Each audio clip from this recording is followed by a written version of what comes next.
Bismillahirrahmanirrahim. Assalamualaikum warahmatullahi wabarakatuh.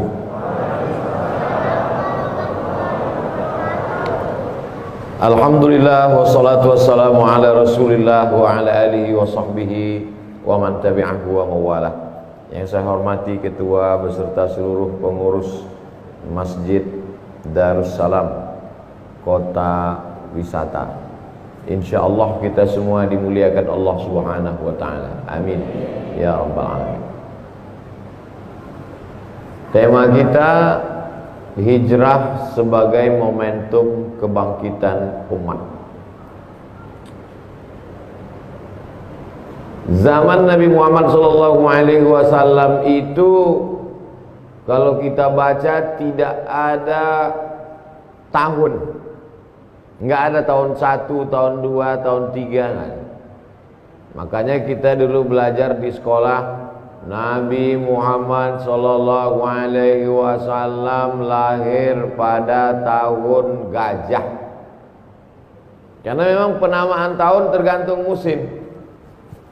Jadi andailah sekarang tidak pakai tahun, anak ibu lahirnya kapan? Tahun corona.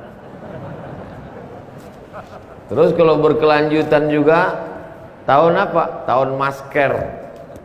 Karena yang dijadikan tahun itu adalah peristiwa, bukan angka. Peristiwa yang terjadi. Dan itu pada masyarakat primitif, lumrah, biasa. Sampai hari ini saya masuk hutan keluar hutan, suku Akit, suku Talang, suku Sakai, suku Laut, itu mereka memang tidak mengenal tahun. Tidak ada budaya tulis baca kan? Mereka rata-rata sejarahnya hanya cerita, pantun, petatah petitih nenek-nenek moyang zaman dulu. Bahkan dulu waktu saya sempat kuliah 2 semester di Indonesia sebelum berangkat, ada satu teman saya di dalam kelas itu, waktu kenalan, nama saya saya nggak ingat saya namanya, cuman nggak boleh sebut, takut dituntut di pengadilan. Nama saya lahir 1976 kata. Terus selesai itu saya tanya, kok nggak ada tanggal sama bulannya? Memang nggak ditulis gitu. Terus kok kamu tahu 76? Waktu daftar sekolah, kepala sekolah nanya, kamu lahir tahun berapa? Enggak tahu. Pulang ke rumah, dia tanya orang tuanya, Mak, saya lahir tahun berapa? Waktu pohon kelapa di belakang disambar petir. Pas dicek, pohon kelapa di belakang rumah itu disambar petir 1976. Ya itulah tahun lahirnya. Nah, jadi saya mau menjelaskan, jangan heran misalnya, tahun berapa ini? Fathu Makkah katanya, pembebasan kota Makkah. Berarti tahun ke-8. Tahun berapa ini? Perang Badar. Berarti tahun 2. Tahun berapa ini? Perang Uhud. Berarti tahun 3. Tahun berapa ini? Haji Wada. Berarti tahun 10. Begitu, karena memang yang dipakai peristiwa. 10 tahun Nabi Muhammad SAW di kota Madinah, enggak pakai tahun 1, tahun 2, tapi pakai peristiwa. Meninggal Nabi, naik Abu Bakar. Abu Bakar jadi khalifah 2 tahun setengah. Enggak ada juga tahun 1, tahun 2. Meninggal Abu Bakar, naik Umar. Umar jadi khalifah 5 tahun. Lalu kemudian datanglah surat. Dia punya tetangga-tetangga nih, kerajaan. Ada Persia, ada Romawi, ada Jazirah Arab. Lalu kemudian datanglah surat ke gubernur, waktu itu nama gubernurnya Abu Musa al-Asy'ari. Datang surat, Abu Musa al-Asy'ari bingung mau buat tahun berapa. Akhirnya dia minta saran Umar bin Khattab. Wahai Khalifah Amirul Mukminin Umar bin Khattab, ya, Ini kita mau balas surat ini gimana? Kita nggak punya tahun. Oh, kalau gitu musyawarah. Nah, ini hebatnya Islam. Walaupun Umar bin Khattab itu panglima perang gagah perkasa, tapi memutuskan perkara pakai musyawarah. Ini baru jadi ketua masjid dah nggak mau musyawarah. Bukan Masjid Darussalam.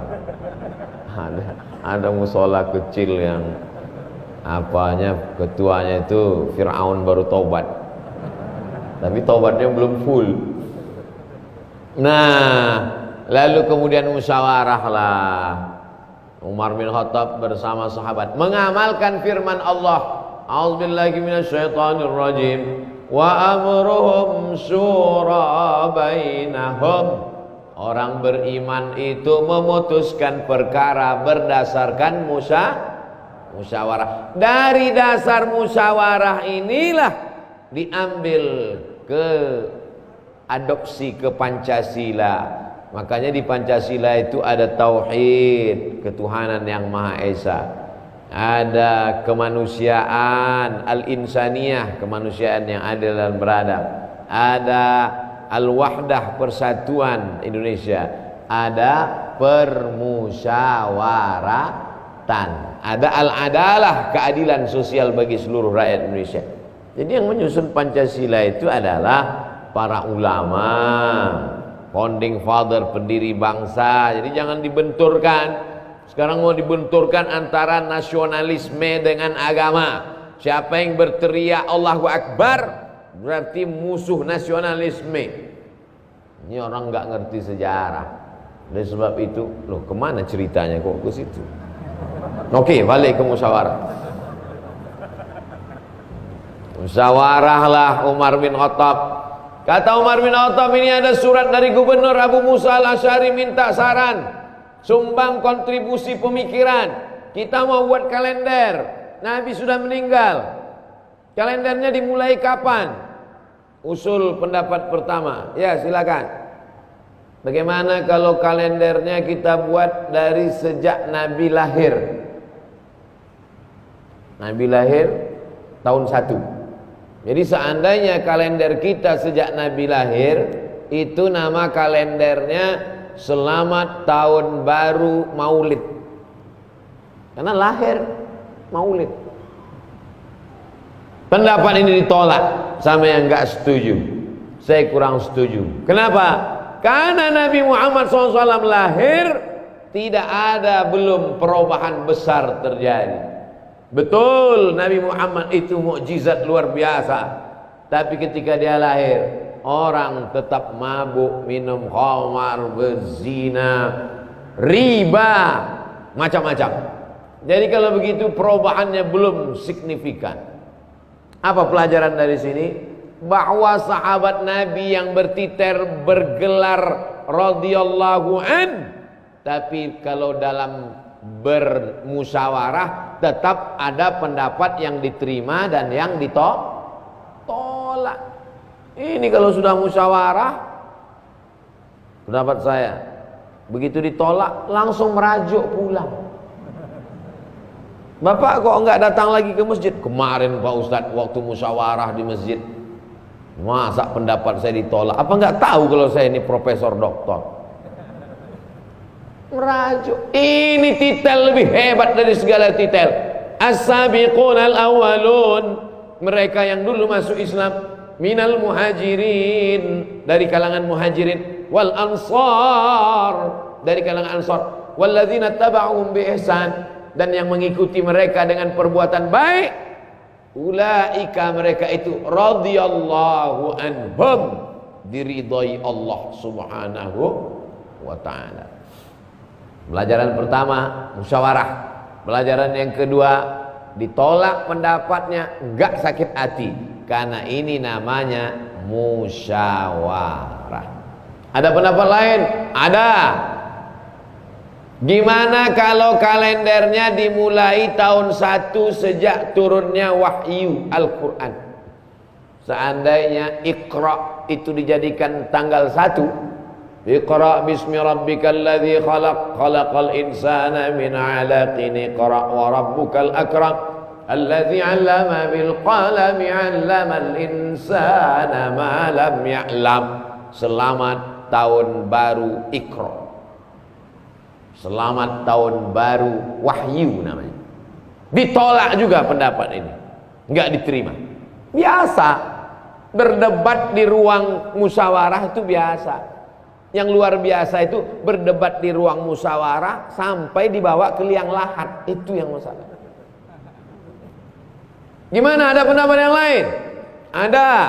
Apa pendapatnya? Gimana kalau kalender itu kita mulai dari sejak Nabi meninggal? Pas Nabi meninggal, itu dibuat tahun 1. Enggak diterima juga. Kenapa? Karena kalau kalender dimulai pas Nabi meninggal, maka selamat tahun baru takziah. Jadi setiap nyambut tahun baru, sedih semua. Tahun baru takziah. Datanglah Sayyidina Ali. Tentang ini dua pendapat. Ada yang mengatakan ini pendapat Sayyidina Ali, disetujui oleh Umar. Ada pendapat mengatakan ini pendapat Umar, tidak perlu dipermasalahkan. Apa kata Sayyidina Umar? Al-hijratu tufarriqu bainal haqqi wal batil. Hijrahlah yang memisahkan antara yang hak dengan yang batil. Lahir ditolak, turun wahyu ditolak, meninggal ditolak. Yang dipakai adalah hijrah, karena momentum hijrah seleksi keimanan. Yang imannya nanggung-nanggung nggak bakalan bisa hijrah, karena dia pasti akan menetap di Makkah, khawatir meninggalkan keluarga, takut miskin. Maka pemisah hak dan batil adalah hijrah. Maka selamat tahun baru hijrah 1442. Semoga tahun ini lebih baik dari tahun yang lalu. Potong, upload ke Instagram. Bapak Ibu yang dimuliakan Allah Subhanahu wa taala. Apa pelajaran yang diambil dari sini? Bahwa tidak semua diatur oleh wahyu. Tidak ada ayat dalam Al-Quran, ya ayyuhalladzina amanu, mulailah tahun baru hijrah dari 1 Muharram. Jadi ada perkara-perkara yang diserahkan kepada umat untuk bermusyawarah. Sekarang orang ini sedang latah, sedikit-dikit mana ayatnya, mana hadisnya. Memang betul itu Mas Bro. Tapi ini ada masalah yang diserahkan Allah kepada akal untuk memusyawarahkannya. Tapi keputusannya tetap dipilih yang terbaik di antara pendapat-pendapat, karena akal manusia ini seperti ini.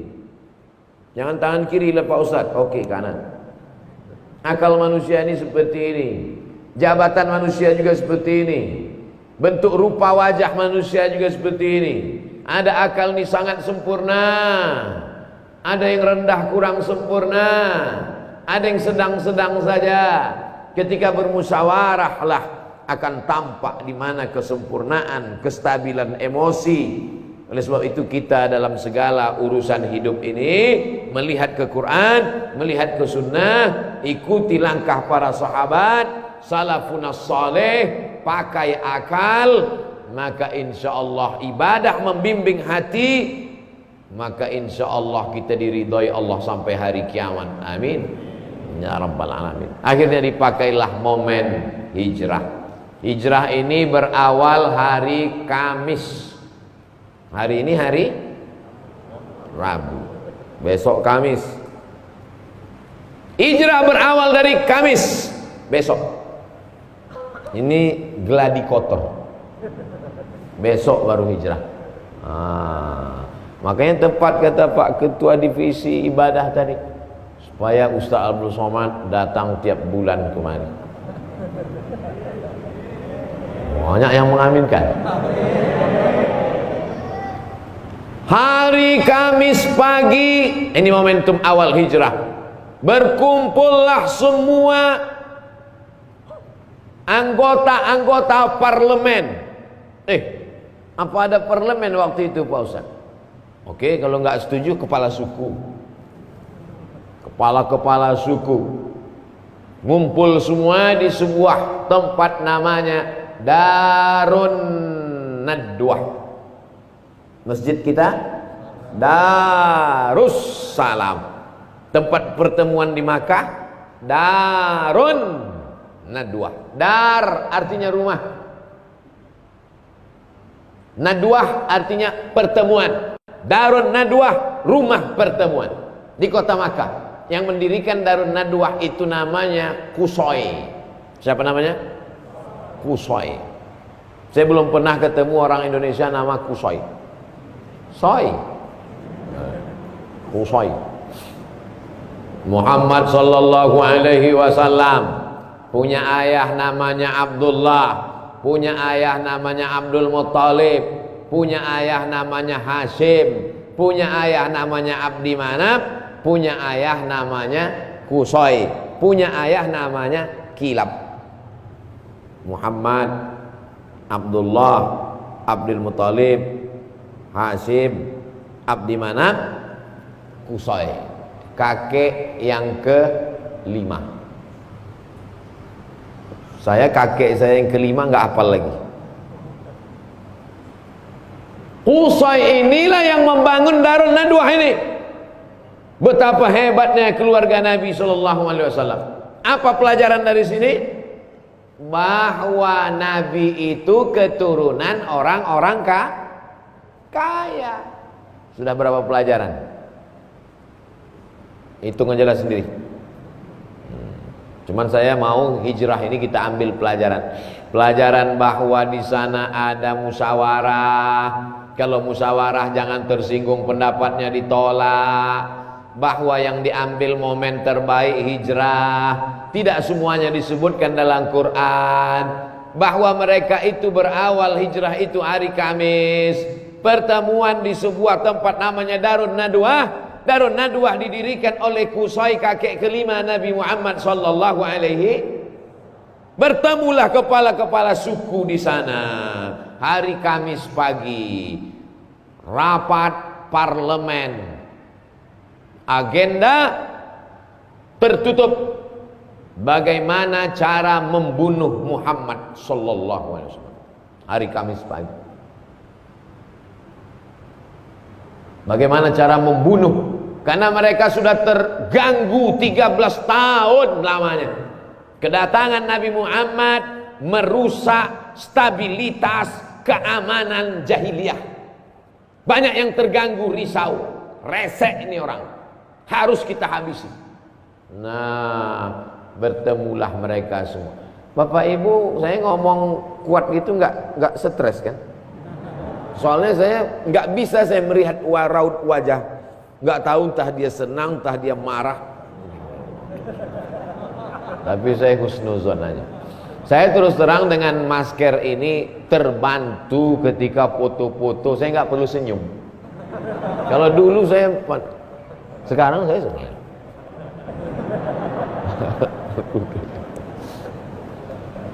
Nah, lalu kemudian pagi Kamis agendanya adalah bagaimana ini menghabisi Muhammad sallallahu alaihi wasallam yang sudah merasuki banyak anak-anak muda terganggu dengan kedatangan dia. Ini orang mesti kita selesaikan dengan waktu yang secepat-cepatnya. Gimana kepala-kepala suku? Ada usul nggak mau menghabisi Muhammad? Saya punya pendapat Pak Ketua Sidang. Nama Ketua Sidangnya Abdul Uzza nama ketua. Nama ketua sidangnya nama ketua sidangnya Abu Lahab, Abu Jahal. Abu bapak, Jahal bodoh. Abu Jahal pak bodoh. Dulu enggak. Sekarang. Lalu kemudian gimana? Kata ketua sidang. Gimana? Ada usul enggak? Saya punya usul, Pak Abu Jahal. Gimana, apa usulnya? Gimana kalau Muhammad ini sallallahu alaihi wasallam, dia enggak nyebut sallallahu alaihi wasallam karena dia musyrik jahiliyah. Gimana kalau Muhammad ini, saya sallallahu alaihi wasallam karena saya umat Muhammad sallallahu alaihi wasallam. Gimana kalau Muhammad ini sallallahu alaihi wasallam? Bukan kata dia kan, dia enggak. Gimana kalau orang ini kita asingkan ke tempat yang jauh, kita kirim dia ke Pulau Nusa Kambangan. Kok ke Nusa Kambangan? Nusa Kambangan. Pokoknya ke tempat yang jauh lah, kita asingkan dia. Karena dia ini sudah mengacau, merusak, mengobok-obok kita di Makkah. Ini hanya akan mengancam kekuasaan kita saja. Gimana kalau kita asingkan dia, kita jauhkan dia? Kata Abu Jahal, gimana anggota? Setuju nggak? Apa pelajaran dari sini? Bahwa ternyata orang musyrik jahiliyah musyawarah juga. Jadi kalau ada ibu-ibu pengajian nggak suka musyawarah, itu lebih parah dari musyrik jahiliyah. Orang musyrik jahiliyah juga musyawarah. Pimpinan sidangnya Abu Jahal. Gimana kata Abu Jahal? Kata yang satu ada yang nggak setuju. Saya nggak setuju kalau dia kita buang ke sana. Kenapa? Ini orang karismatik. Dia punya aura kepemimpinan luar biasa. Kalau kita buang dia ke sana, nanti di sana dia punya banyak pengikut. Dan kalau pengikutnya itu datang kemari menghancurkan kita di Makkah, habis kita, tamat riwayat kita. Saya nggak setuju kalau dia kita buang. Ternyata umat Muhammad SAW ini seperti pohon kelapa, dimanapun dia dibuang dia akan tumbuh. Dulu ada orang dari Sulawesi, Makassar, kota yang paling jauh di dunia, ujung pandang. Ada seorang laki-laki yang gagah perkasa namanya Yusuf Al-Makassari, melawan Belanda. Usul Belanda persis seperti rapat kafir musyrik. Yusuf kita buang saja, dibuang dia ke Sri Lanka. Sampai di Sri Lanka dia berdakwah, punya murid. Itulah ada komunitas muslim di Ceylon. Ternyata orang Islam ini dimanapun dia dibuang, dia tidak mati, dia tidak stres, dia tidak depresi, dia punya aura kepemimpinan. Akhirnya orang Inggris dan Belanda yang menjajah waktu itu, ini bahaya. Kalau itu kita buang kemana? Dari Ceylon dibuang ke Cape Town, Afrika Selatan. Di Afrika Selatan dia buat komunitas. Dan pada masa Presiden Nelson Mandela, tempat kampung itu diabadikan menjadi kampung komunitas Melayu Makassar. Dan kemudian didirikanlah Masjid Indonesia di sana. Dan pemerintah Afrika Selatan memberikan Nobel perdamaian, penghargaan pahlawan kepada Yusuf Al-Makassari. Bapak Ibu bangga tak jadi orang Indonesia?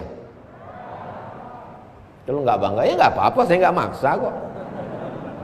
Saya bangga. Kenapa? Karena dia dibuang tidak stres, tidak bunuh diri, tidak terjun ke laut Afrika Selatan, tapi dia tetap mengembangkan dakwah. Sampai hari ini Muslim besar di Afrika Selatan, salah satu jasa dari Yusuf Makassar, Syekh Yusuf Al-Makassari, Tajul Khalwati namanya. Sedangkan umatnya yang jauh saja tidak bisa dibuang, apalagi sumber kemuliaan Muhammad SAW tak bisa dibuang. Akhirnya rapat dilanjutkan. Gimana sidang? Ada usul lagi nggak? Kata pimpinan sidang. Ada usul. Iya, apa usul kamu? Bagaimana kalau kita buat kerangkeng, kita masukkan dia ke dalam, letakkan di samping Ka'bah, jangan kasih atap, biarkan dia mati sampai kering. Ini ekstrim, bukan es krim. Ekstrim ini, kurung dia, biarkan mati kering, panas. Bapak Ibu tahu panasnya kota Makkah. Bawa sendal swallow, letakkan 2 menit, jadi martabak bergulung. Panas itu kota Makkah. Enggak setuju. Kenapa kamu enggak setuju dengan usul ini? Karena ini orang berwibawa, punya pengikut secara diam-diam keliling Makkah. Kalau mereka melihat pimpinannya dikerangkeng, tidak dikasih makan, maka mereka semua akan ngamuk, terjadi revolusi di kota Makkah, kita semua akan hancur. Wah, sidang mulai buntu. Gimana Pak pimpinan sidang? Kata pimpinan sidang, dua pendapat ini nampaknya semakin buntu, deadlock. Kalau gitu saya minum dulu, kata pimpinan sidang. Itu nggak ada tambahan dari saya.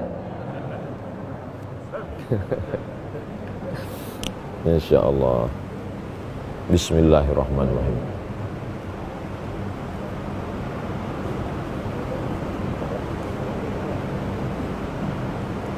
Minumlah air Darussalam. Dapatkan di Masjid Darussalam secepatnya. Udah, share.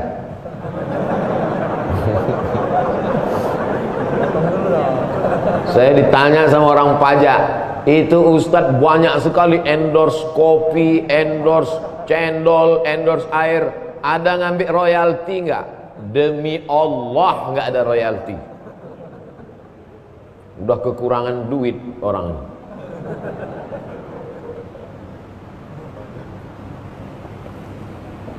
Kita lanjutkan. Berarti saya jadi Abu Jahal? Bukan. Ada usul lagi nggak? Ada usul. Gimana usulnya? Bagaimana kalau tadi kalau dibuang jauh itu bahaya, kalau dibuat dekat itu juga bahaya. Ini usul yang paling mantap. Gimana caranya? Satu suku utus anak muda paling kuat. Satu suku cari siapa di antara suku ini anak muda yang paling kuat tangannya, masukkan ke dalam rumah Muhammad malam-malam, pancung kepalanya. Selesai. Gak perlu banyak biaya modal. Tapi anehnya, di antara usul yang banyak itu, tidak ada satupun di antara orang musyrik jahiliyah itu yang mengusulkan, gimana kalau kita santet aja. Gak ada. Jadi apa maknanya? Kalau ada orang sekarang pakai santet, berarti lebih jahiliyah daripada Abu Jahal. Kalau ada orang sekarang nyantet karena benci santet, itu nanti di akhirat ketemu sama Abu Jahal. Kata Abu Jahal, aku aja nggak sejahiliyah ente. Kami memang di Makkah itu jahat, minum khamar, tapi untuk menghabisi dia nggak kami santet. Ente pakai santet, ayo kita celupkan dia ke dalam neraka. Sesama masuk neraka, saling mencelupkan mereka dulu. Gimana usul yang ketiga ini? Satu anak muda dari kalian masuk mengendap-endap dalam rumahnya, pancung kepalanya tengah malam. Gimana? Setuju? Bahaya ini Bapak Abu Jahal. Apa bahayanya? Muhammad sallallahu alaihi wasallam bukan anak sembarangan. Muhammad anak Abdullah, Abdullah anak Abdul Muttalib, Abdul Muttalib anak Hasim, Hasim anak Abdi Manaf, Abdi Manaf anak Qusay, Qusay anak Kilab, keturunan Lu'ay Fihr, cucu cicit Adnan, keturunan Ismail anak Ibrahim alaihissalam. Mengalir darah Ibrahim dalam darahnya. Kalau sampai ketahuan ada suku yang membunuhnya, terjadi perang suku, satu suku akan dihabisi. Bukan sembarangan. Kalian pikir Muhammad ini kaleng-kaleng?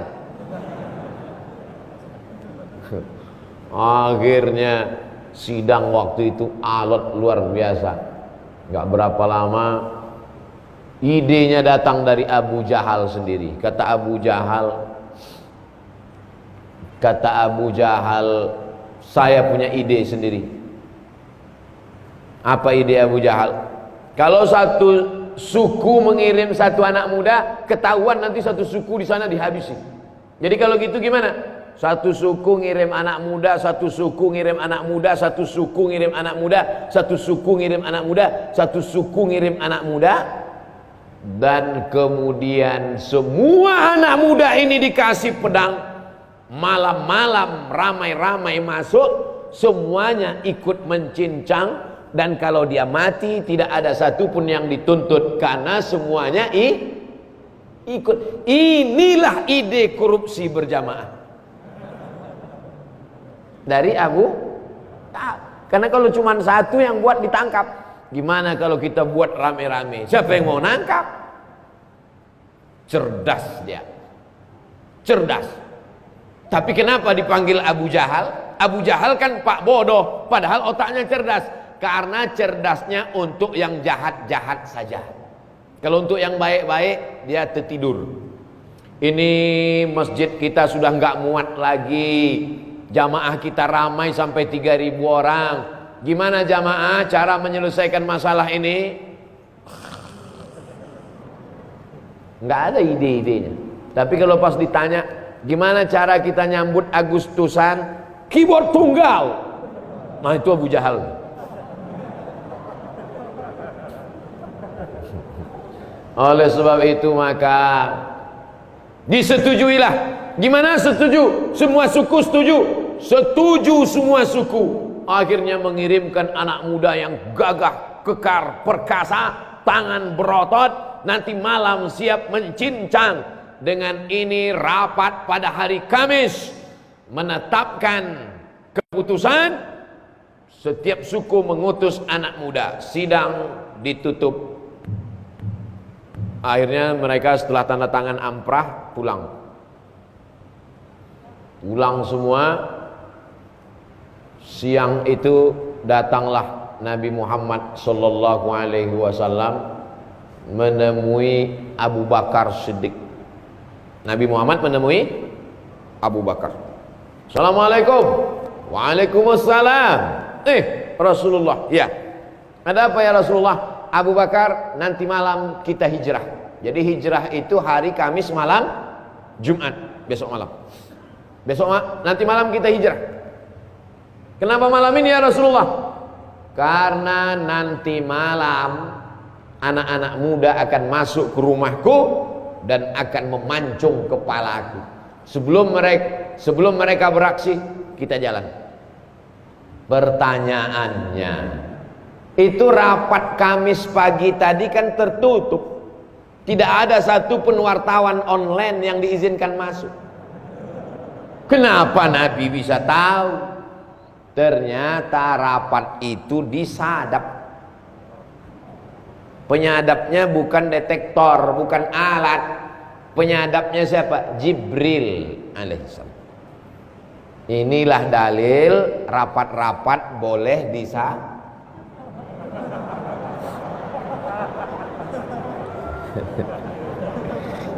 Nah ibu-ibu hati-hati rapat ibu-ibu. Mana tahu itu meningkatkan belanja bapak-bapak. Bocor. Akhirnya Jibril ngasih tahu Muhammad sallallahu alaihi wasallam hasil rapat mereka tadi pagi hari Kamis di Darun Nadwa, ente nanti malam mau dihabisi. Oleh sebab itu datanglah Nabi menjumpai Abu Bakar. Abu Bakar memang sudah siap, nunggu komando saja, ready. Oke ya Rasulullah, sami'na wa ata'na. Yang bisa dibawa hijrah hanya orang yang siap. Gimana kalau masjid ini kita luaskan? Siap. Gimana kalau bangunannya kita buat 2 lantai? Siap. Gimana kalau kubahnya? Udah bagus, sudah nggak perlu lagi. Jadi kalau ada orang rapat waktu diajak, gimana kalau karpet masjid ini kita ganti baru? Wah itu banyak begini, begono. Nggak siap. Biarkan dia sama Abu Jahal. Yang perlu diajak hijrah ini adalah Abu Bakar. Karena dia yang ready, siap. Lalu kemudian Abu Bakar Siddiq pun siap. Abu Bakar, nanti malam kita jalan. Sami'na wa ata'na. Setelah ngasih tahu, Nabi pun pulang. Pulang ke rumah, siap-siap. Malam, habis Isya tidur. Nabi itu tidurnya habis Isya. Makanya Nabi mudah bangun jam 2 malam. Isya jam 8, 9, 10, 11, 12, 1, 2. Kita tidurnya jam 1. Gimana mau bangun jam 2? Tidur jam 1. Di setel jam. Jatuh. Mati. besok pagi sama-sama HP-nya mati. Gimana mau sholat subuh? Oleh sebab itu maka berbeda jam tidur orang dulu dengan orang sekarang. Lalu kemudian Nabi SAW tidur setelah Isya, malam dia bangun. Biasanya Nabi kalau bangun itu dia sholat tahajud, tapi malam itu biasanya Nabi bangun sholat tahajud ke Masjidil Haram di samping Ka'bah. Dia sholat, kalau siang nggak bisa sholat di samping itu. Pernah Nabi coba sholat di samping, diikat kepalanya, disungkup, sampai akhirnya Sayyidah Fatimah menyelamatkan. Takut disungkup oleh kafir musyrik, dicekik oleh kafir musyrik. Makanya kalau ada jamaah sekitar Masjid Darussalam ini, rumah dekat tapi nggak ke masjid, berarti takut disungkup, takut dicekik. Bapak kenapa nggak ke Masjid Darussalam? Takut saya dicekik nanti ada.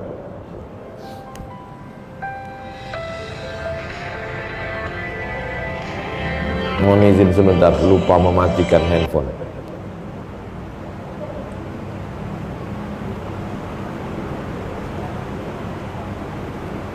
Dah, saya buat di atas pesawat.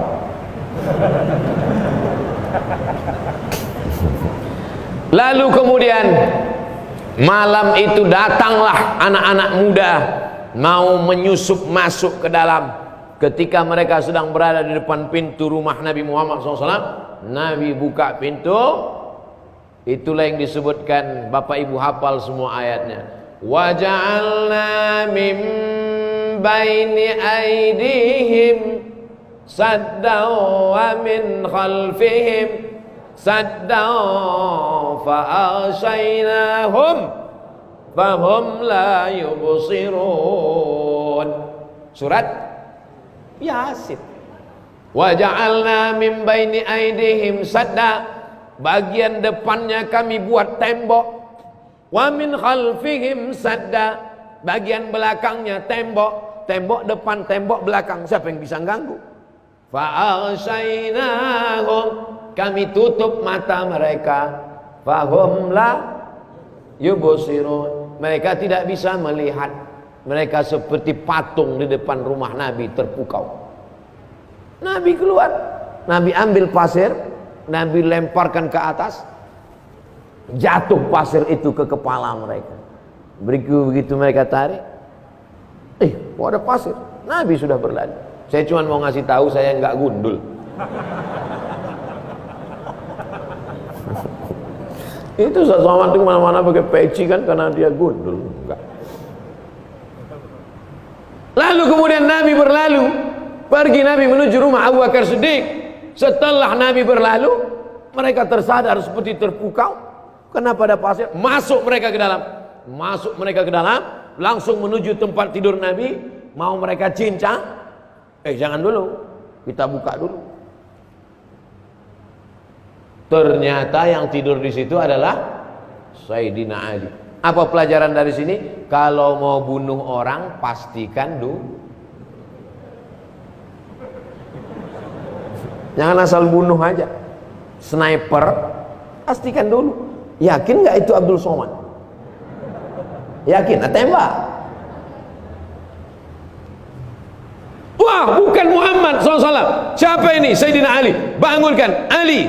Waktu itu umur Sayyidina Ali, jarak usia antara Nabi Muhammad dengan Sayyidina Ali 30 tahun.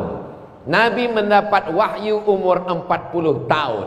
Berdakwah di kota Makkah 13 tahun. Jika waktu hijrah umur Nabi 53 tahun, berapakah umur Sayyidina Ali waktu malam itu? Mestinya soal ujian CPNS itu begitu.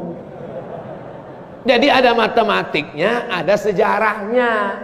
Ini saya waktu tes dulu, Tono, Tini, dan Toni jaga warnet. Tini bekerja di waktu pagi, Tono di waktu malam. Tono dan Tini tidak mau kerjasama karena pernah pacaran. Mereka belum move on. Jam-jam berapa saja mereka bisa kerjasama? Apa ini? Kita jauh-jauh belajar hadis ke Maroko, tesnya Tono, Tini, dan Toni. Maka malam itu umur Sayyidina Ali 23 tahun. Anak baru selesai S1, sedang ganteng-gantengnya umur 23 tahun. Mana Muhammad? Aku nggak tahu, kata Sayyidina Ali. Apa pelajaran dari sini? Yang menemani di atas gunung Abu Bakar, tapi yang menggantikan di tempat tidur Sayyidina Ali. Yang menemani naik ke bukit sahabat dekat, tapi untuk menggantikan di tempat tidur saudara sepupu. Mana yang paling besar resikonya? Di tempat tidur atau di atas gunung? Kalau kamu jadi pemimpin, resiko terbesar, tersulit, kasih ke keluarga. Tapi kalau agak ringan, beri ke teman. Gitu. Sekarang orang dibalik. Yang resiko mati, kasih ke teman. Yang enak-enak, kasih ke keluarga. Cerita sunnah, poligami. Ini sunnah itu ini. Bagaimana kalau untuk yang resiko mati, kasih ke keluarga? Sayyidina Ali, andai tidak dibuka penutup selimut itu, udah jadi keripik. Tapi Allah masih sayang kepada Sayyidina Ali, kepada Sayyidina Muhammad sallallahu alaihi wasallam. Akhirnya mereka menyusul. Malam itu juga mereka keliling mencari, mana ini orang. Itulah cerdasnya Nabi Muhammad. Siddiq, amanah, tabligh, cerdas, smart. Nabi tidak langsung pergi, karena kalau malam itu langsung pergi ke Madinah tertangkap. Transit dulu di atas Jabal Sur. Kalau menerima wahyu Jabal Nur. Bersembunyi sebelum hijrah Jabal Sur. Bersembunyi sebelum hijrah Jabal Sur. Menerima wahyu Jabal Nur. Ini banyak nih jamaah umrah pulang cerita, kemarin kami naik ke tempat Nabi sembunyi Jabal Nur. Yang cerita nggak tahu, yang dengar lupa. Sama-sama ngangguk. Masih syukur nggak apa-apa. Tapi perlu saya jelaskan. Nah, cerdasnya Nabi tidak langsung pergi. Bagaimana? Transit dulu di atas. Berapa malam? Malam Jumat, malam Sabtu, malam Ahad. Berapa lama Nabi transit di Jabal Sur? 3 malam. Apa pelajaran dari sini? Tentu pelajaran dari sini tergantung pekerjaannya masing-masing. Saya khawatir cerita ini didengar oleh maskapai penerbangan. Pesawat delay. Pelajaran dari hijrah, transitlah 3 hari gitu. Kan itu. Bahwa susun strategi di atas. Bapak ibu nanti kalau umrah minta bawakan ke Jabal Sur, naik ke atas, sampai ke atas mau masuk ke pintu gua. Gua itu adalah lubang di tengah batu. Ini ada batu, ada lubang, itu gua. Soalnya di Jakarta banyak sekali gua. Kan gua udah ngomong sama lu. Bukan gua itu yang ku maksud. Gua ini gelap, belum pernah dimasuki orang. Lalu kemudian Abu Bakar Siddiq menahan Nabi. Kata Abu Bakar, ya Rasulullah, jangan masuk. Kenapa? Biar aku dulu yang masuk ke dalam. Mana tahu ada singa sedang menunggu mangsa. Mana tahu ada ular berbisa di dalam, ya Rasulullah. Biarkan aku masuk. Karena kalau engkau yang masuk, engkau meninggal, wahyu tidak tersebar ke alam semesta. Kalau aku masuk, yang bersedih hanya anak istriku saja. Masuk Abu Bakar Siddiq ke dalam, dia yakinkan semua bersih, barulah masuk Sayyidina wa Maulana Muhammad sallallahu alaihi wasallam. Coba bayangkan kalau yang dengan Nabi malam itu bukan Abu Bakar, tapi Abdul Somad. Apa kata Abdul Somad? Ya Rasulullah, silakan masuk. Kan ada Jibril, Mikail, Israfil, Israel. Kalau aku siapa yang ngawal? Satpol PP aja nggak ada. Jadi jangan cemburu kalau nama dia disebut Abu Bakrin Siddiq radhiyallahu an. Sekarang ada orang yang mencaci maki Abu Bakar? Ada orang mencaci maki Abu Bakar? Ada. Dia katakan Abu Bakar merampas kekuasaan. Tiap habis sholat subuh dimaki Abu Bakar dengan Umar. Masjid Darussalam, kota wisata, mau membuktikan bahwa masjid ini bukan jamaah yang mencaci maki Abu Bakar, maka ditulislah Abu Bakar di atas. Abu Bakar, Umar, Utsman, Ali. Itu untuk menunjukkan bahwa ini adalah masjid Ahlus Sunnah wal Jamaah. Oh, kata jamaah, saya sangka itu bacaannya Qul huwallah.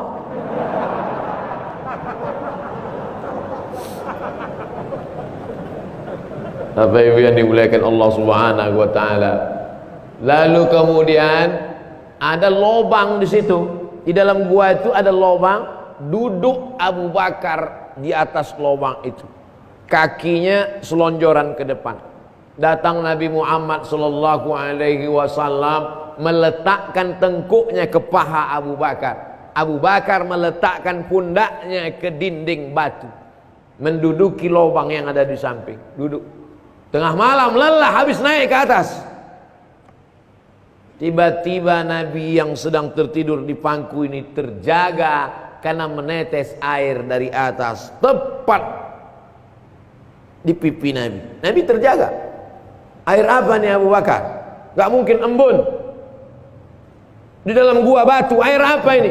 Kata Abu Bakar, air mataku ya Rasulullah. Kenapa engkau menangis? Binatang berbisa menyengat dari dalam lubang. Kakinya tidak dia gerakkan, bisa ditahannya kakinya. Tangannya tidak dia gerakkan, bisa dia tahan. Satu yang tak bisa dia tahan, air matanya saking sakit. Sampaikah pengorbanan kita untuk Muhammad SAW seperti itu? Sanggupkah kita berkorban nyawa? Enggak.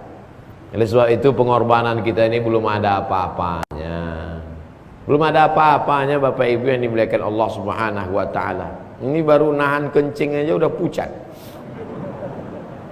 Bagaimana dia menahan sakitnya itu? Siapa yang pernah disengat kalajengking? Siapa yang pernah digigit kelabang? Siapa yang pernah digigit ular piton? Maka merasakan sakitnya ketika bisa itu masuk ke dalam darah, menyatu, menyembur, dia akan menyerang jantung. Sakitnya luar biasa. Saya pernah digigit kelabang di kaki, sakitnya luar biasa. Itulah yang dirasa. Bagi yang ingin merasakan perasaan Abu Bakar pulang dari sini, beli satu skorpion, gigitkan, baru lo kau rasakan. Jadi kalau nanya, kenapa Mas hijrah?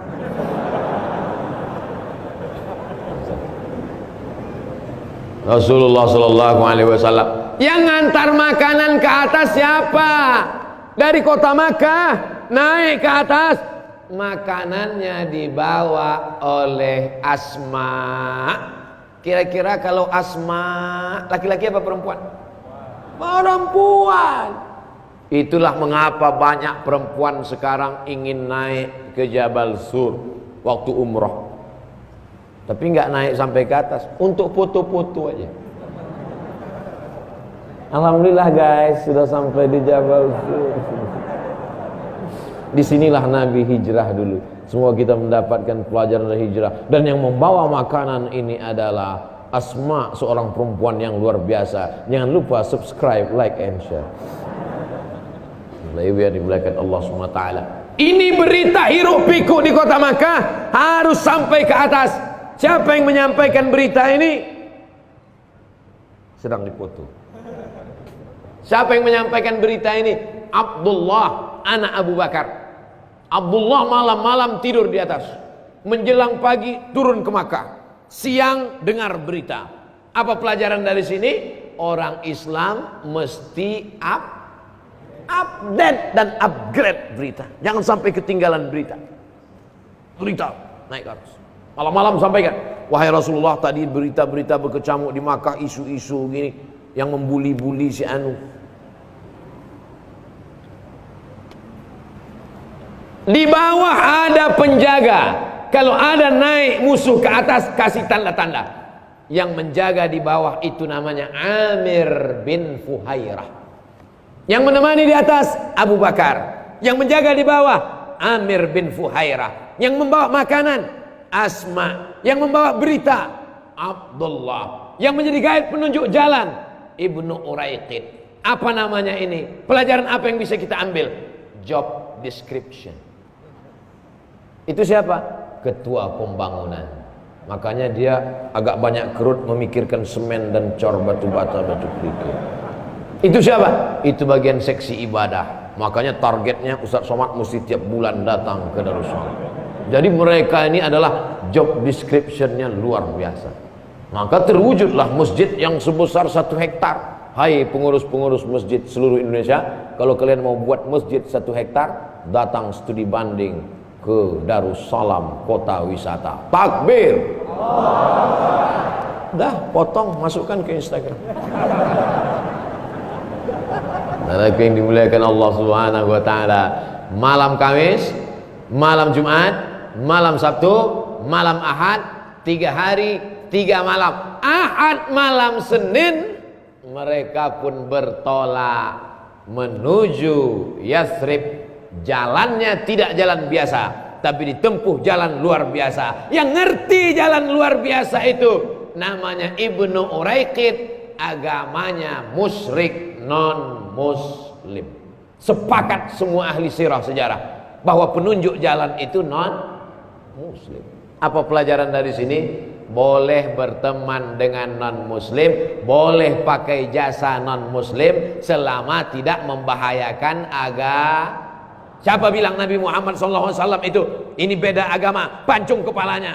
Tidak begitu. Ente baca buku sejarah nulis siapa?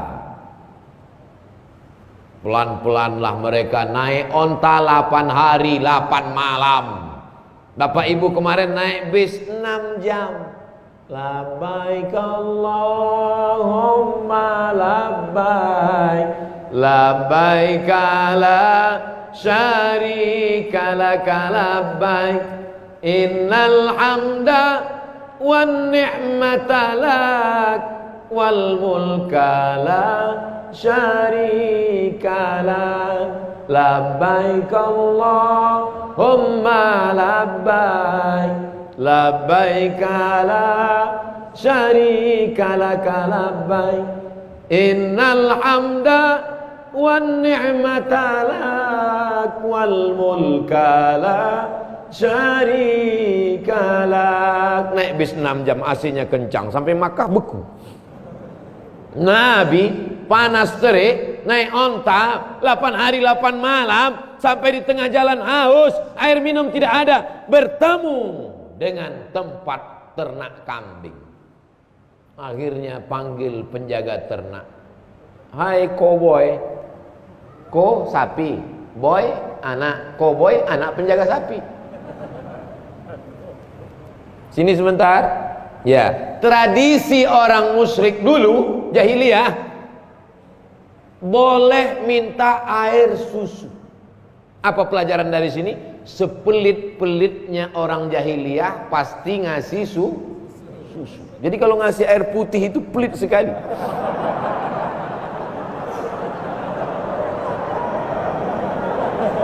Ustadz penceramah tidak boleh dikasih air gula.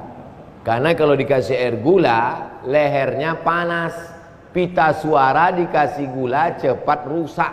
Makanya banyak ustadz belum tua suara udah hilang. Apa kabar?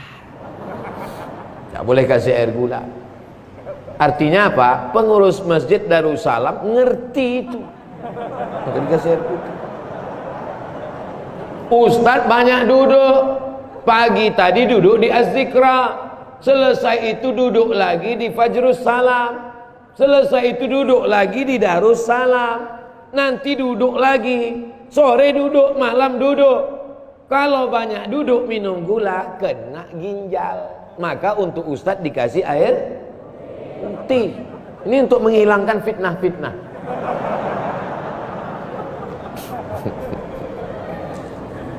Air putihnya mereknya apa? Darussalam. Udah 2 kali endorse nggak laku juga.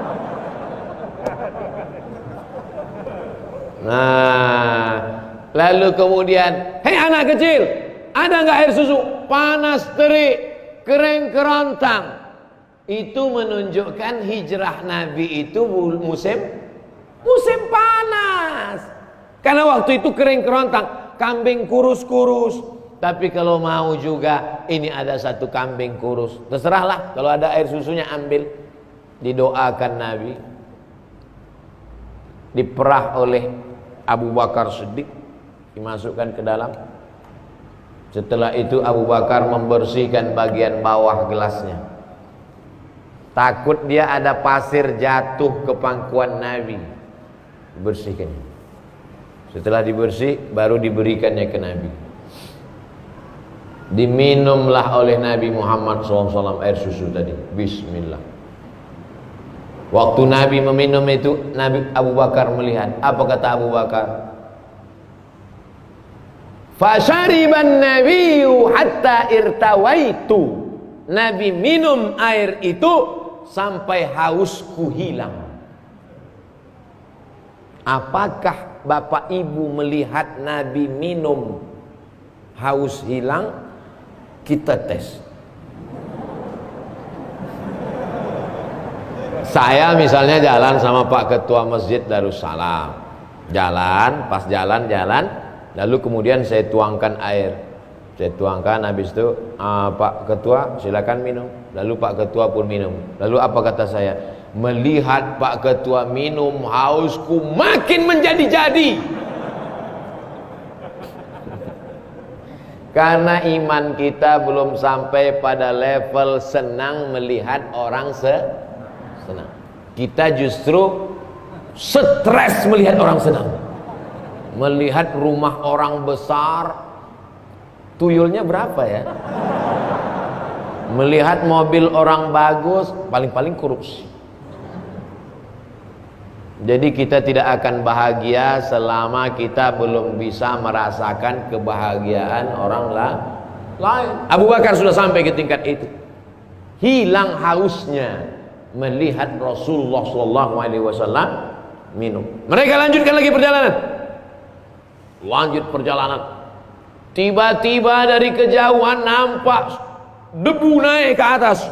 Kalau debu gurun pasir naik ke atas, itu berarti ada orang mengejar dari belakang dengan kuda yang sangat kencang. Naik kuda. Wah, anak-anak muda yang biasa naik kuda tahu itu bagaimana rasanya. Ustadz Somad kan kami lihat naik kuda, foto aja. Kuda kencang. Tiba-tiba begitu sudah mendekat, Nabi naik onta, sudah mendekat ke Nabi, ujung kaki kuda itu terperosok ke dalam pasir, jatuh, berguling, bergelinding, jatuh dia. Seumur hidup dia tidak pernah jatuh dari kuda, karena dia adalah pembunuh bayaran, namanya Suraqah bin Malik. Jatuh dia. Lalu kemudian dia pun berderak. Apa kata dia kepada Muhammad SAW? Aku belum pernah jatuh seumur hidup, Muhammad, naik kuda. Kita naik odong-odong aja jatuh. Belum pernah aku jatuh. Sekali inilah aku jatuh. Maka aku yakin bahwa kau bukan manusia biasa. Apa yang ingin kau minta dariku? Apa kata Nabi Muhammad SAW? Nabi tak minta banyak. Sembunyikan berita tentang kami, pulanglah engkau lagi ke Makkah. Pulang dia ke Makkah membawa iman. Padahal tadi dari rumah membawa kekafiran, niatnya mau membunuh Nabi, memancung kepala Nabi, mau membawa kepala Nabi, karena sudah dijanjikan 100 ekor onta. Satu onta 70 juta kali 100 ekor onta, kalikan sendiri. Nih harga kepalanya.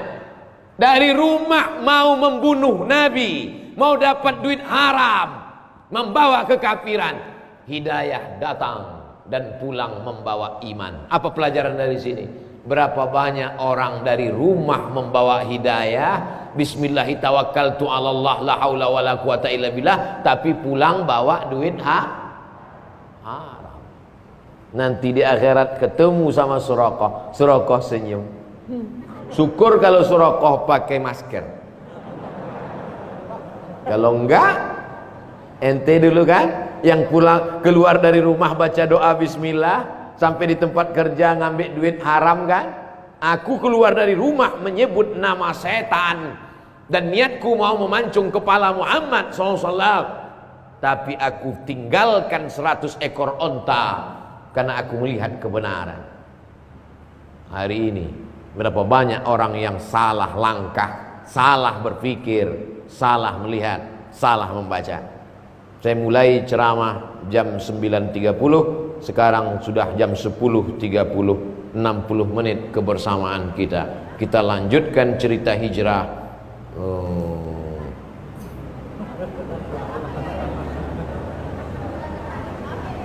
Amin ya rabbal alamin. 60 menit, ini 30, ini 30.